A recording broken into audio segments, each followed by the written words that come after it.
Welcome to Basic Electrical Engineering. In this lecture, we will discuss about the construction and operating principle of single-phase induction motor.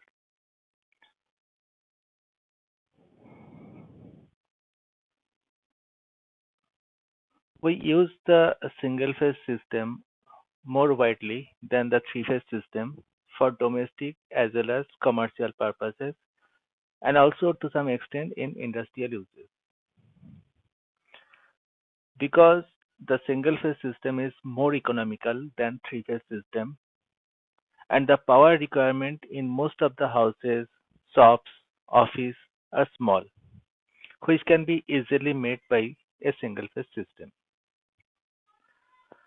The single phase motors are simple in construction, cheap in cost, reliable, easy to repair and maintain.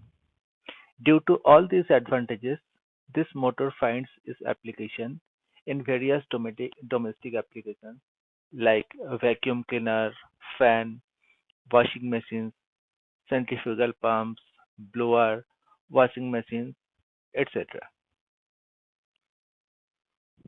The single-phase induction motor generally have a construction similar to that of three-phase squirrel cage motor. That is, it has an AC windings is placed on the stator and the short-circuited conductors that are placed in a cylindrical rotor. But the significant difference is that there is only single-phase power supply is fed to the stator. If we recall the concept of the three-phase induction motor, there we have seen that it is of two types. One is the squirrel cage induction motor, another is called the slip ring induction motor. But in both cases, we give the three-phase power supply to the stator winding in case of three-phase induction motor, and the EMF induced in the rotor and the current flowing through the rotor due to the induction. The same concept is applicable in case of single-phase induction motor also. The single-phase induction motor is mainly the squirrel cage type. That means the structure of the rotor is the squirrel cage type. And here only the single-phase power supply is given to the stator windings. Let's see the construction of the single-phase induction motor. Stator of the single-phase induction motor. The stator of a single-phase induction motor has laminated stamping to reduce the eddy current losses on its periphery. So here the structure of the stator of a single phase induction motor has shown. The slots are provided on its stamping to carry the stator winding or the main winding. So here these are the slots where we can put the stator winding and single phase AC supply will be given to this stator windings. The stampings are made up of silicon steel. This is to reduce the hysteresis losses. Usually, the single phase AC supply is given to the stator winding that we have already discussed. The stator winding has two parts. One is called the main winding, which provides the running torque, and another is called the auxiliary winding, which is basically used to provide the starting torque. Later, during the discussion of the operating principle, we will see that the single phase induction motor does not have any starting torque. Therefore, the stator winding is divided into two parts. One is called the main winding, which is used to provide the running torque, and another is the starting winding, which is basically used to provide the starting torque. It is also considered as the auxiliary winding. The rotor of the single phase induction motor. The construction of the rotor of the single phase induction motor is similar to the squirrel cage three phase induction motor type. Here the rotor is cylindrical and has slots all over its periphery. It is shown in this figure. So this is the figure of the rotor of a single phase induction motor. The squirrel cage rotor consists of aluminum, brass or copper bars as a conductor. These aluminum or copper bars are called the rotor conductors, and they are placed in the slot on the periphery of the rotor. So here there are slots on the periphery of the rotor, and the conductor bars, that is the aluminum or copper bars, are placed on these slots. The copper or aluminum rings permanently short the rotor conductors, which is called the end rings, and hence form a complete closed circuit resembling a cage, and hence got its name, that is the squirrel cage induction motor. So the structure of the rotor of a single phase induction motor is exactly same as that of the rotor of its squirrel cage type three phase induction motor. Let's discuss the principle of operation. In single phase induction motor, a single phase AC supply is given to the stator winding. The stator winding carry an alternating current which produce the flux which is also alternating in nature. This flux is called the main flux and linked with the rotor conductors.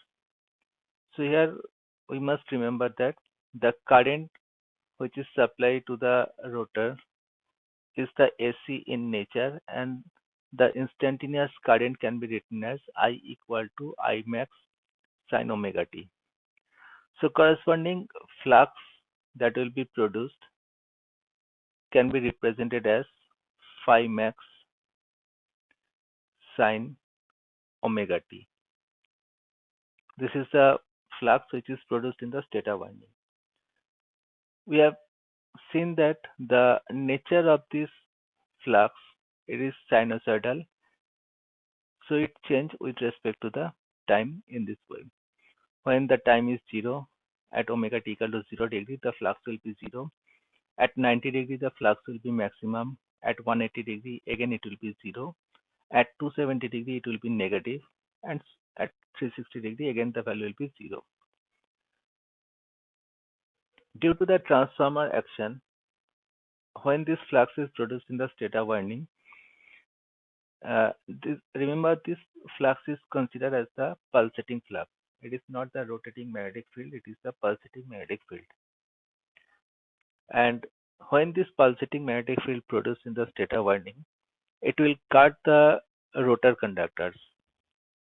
Therefore, according to the Faraday's law of electromagnetic induction, that is E is equal to minus N d phi by dt. That means when the rate of change of flux cut the conductor, the EMF will be induced in the conductor. So the magnetic field which is produced in the stator, it is pulsating in nature, and when this pulsating magnetic field cut the rotor conductors, then according to the Faraday's law of electromagnetic induction, the EMF will be induced in the rotor conductor. This is also considered as a transformer action because transformer also operates on the same principle. Now, this induced EMF drives current through the rotor as the rotor circuit is the closed circuit. We have already discussed the rotor of a single phase induction motor is squirrel cage type.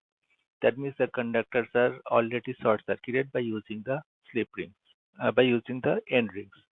Therefore, due to this induced EMF, the current will start to flow through the rotor conductor. This current is considered as a rotor current.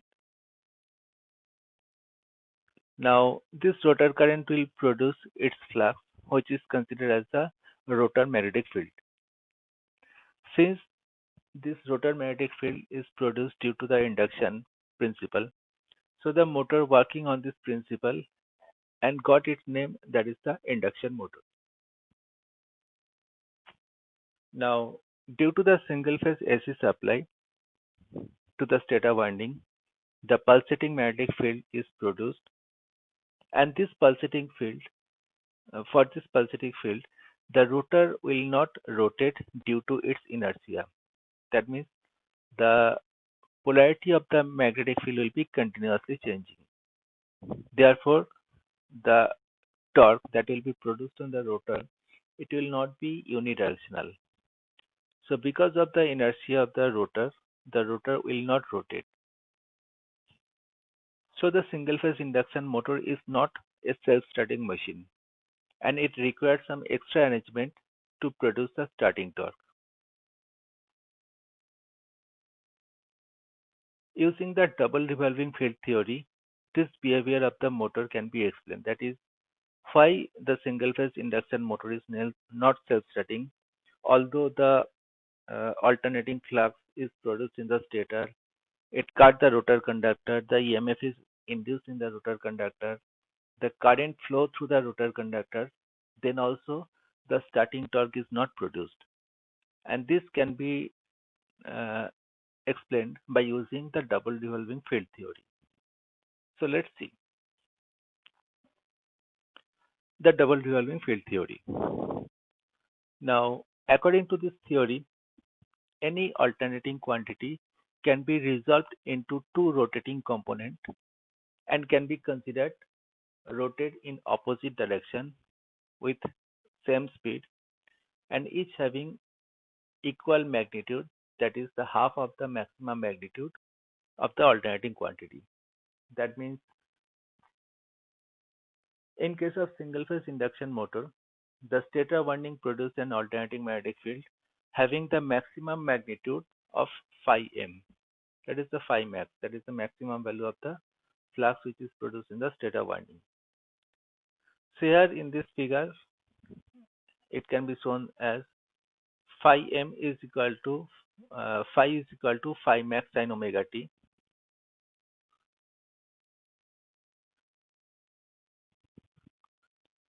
So phi m or phi max is the maximum value of the magnetic field.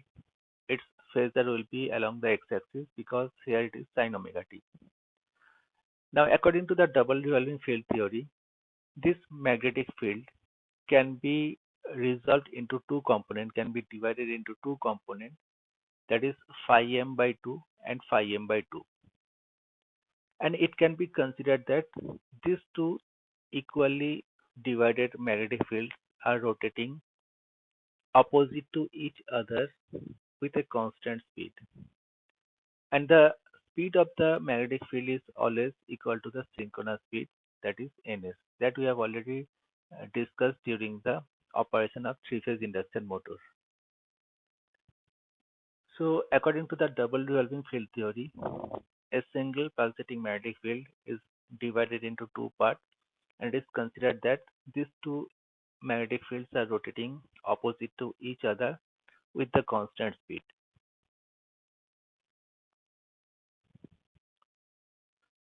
So according to this theory, consider the two components of the stator flux, each having magnitude half of the maximum magnitude of the stator flux, that is phi max by 2.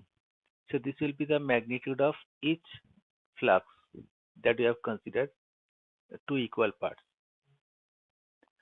Now both these components are rotating in opposite direction at synchronous speed, which depends on the frequency and the stator pole. So that we have already mentioned, the synchronous speed is 120 f upon p. Let phi f is the forward component of the rotating flux in clockwise direction, while the phi p is the backward component of the rotating flux in anticlockwise direction. That means half of the total flux, that is phi m by 2, one is rotating in clockwise direction and another is rotating in anticlockwise direction. Here we consider the flux which is rotating in clockwise direction as the forward flux, and the part of the magnetic field which is rotating in anti-clockwise direction is considered as the backward flux. So it is represented by phi f and phi b. The resultant of these two components at any instant give the instantaneous value of the stator flux at any instant. At any point during any instant, if we want to calculate the resultant of these two magnetic fields, then it will always be equal to the resultant stator magnetic field, that is the main magnetic field. Therefore, this assumption is proved. That means the pulsating magnetic field can be divided into two components and can be considered they are rotating opposite to each other with a constant speed. So the resultant of these two is the original stator flux. So at any instant, if we resolve the each of the half part in x and y axis in x and y component, then in each and every instant the y component will cancel each other, and the net value will be the summation of the x component of the two magnetic fields, and it can be seen that it will be equal to the original flux, that is the phi m, or the pulsating magnetic field which is produced in the stator.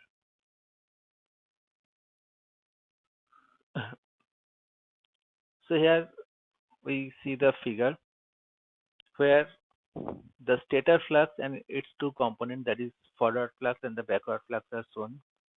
At starting, both the components are shown opposite to each other. That means both are in the x-axis and they are opposite to each other. Thus, the resultant flux phi r is equal to 0.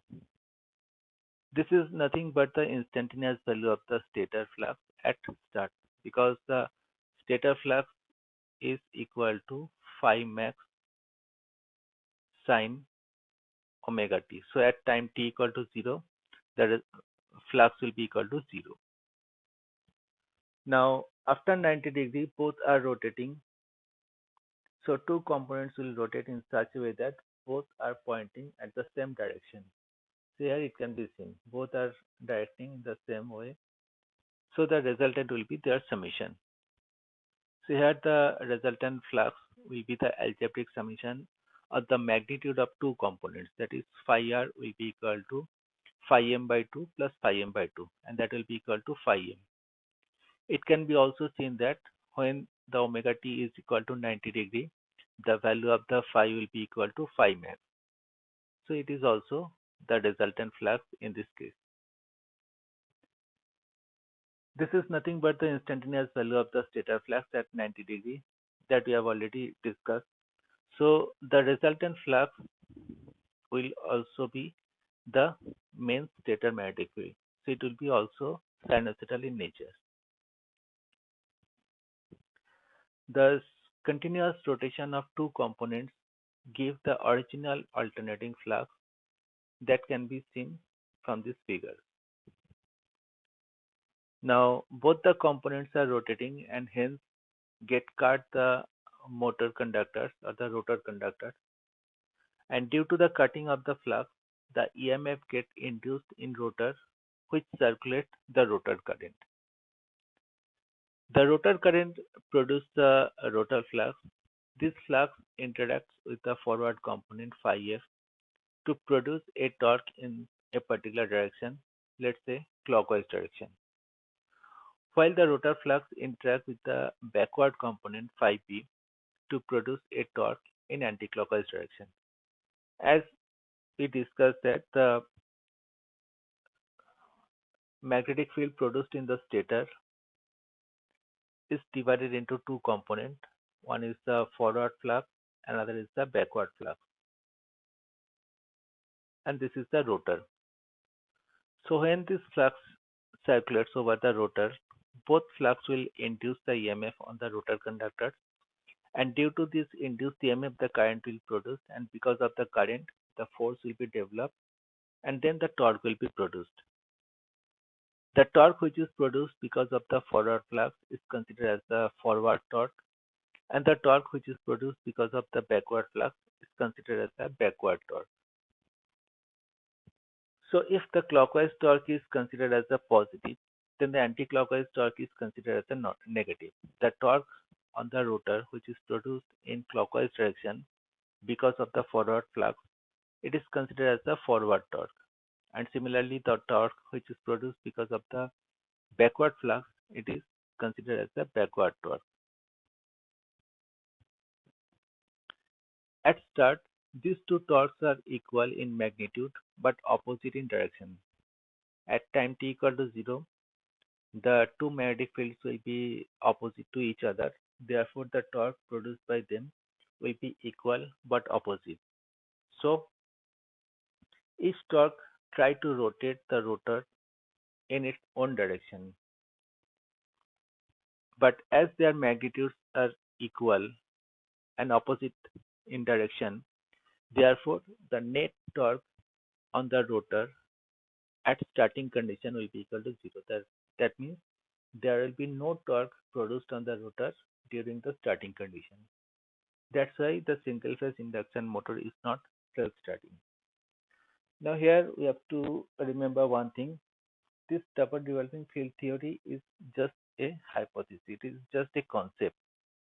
Actually, the magnetic field which is produced in the stator, it is pulsating in nature, and it is represented by phi is equal to phi max sin omega t. So here we divide this flux into two components. It is just a concept which is used to discuss to explain why the single phase induction motor is not self-starting. Why the starting torque of the single phase induction motor is zero, that can be explained by using this double revolving field theory.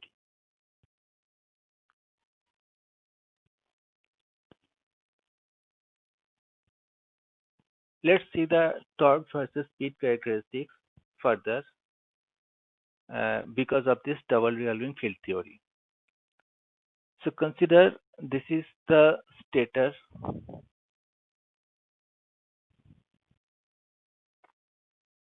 of the single phase induction motor, and this is the rotor.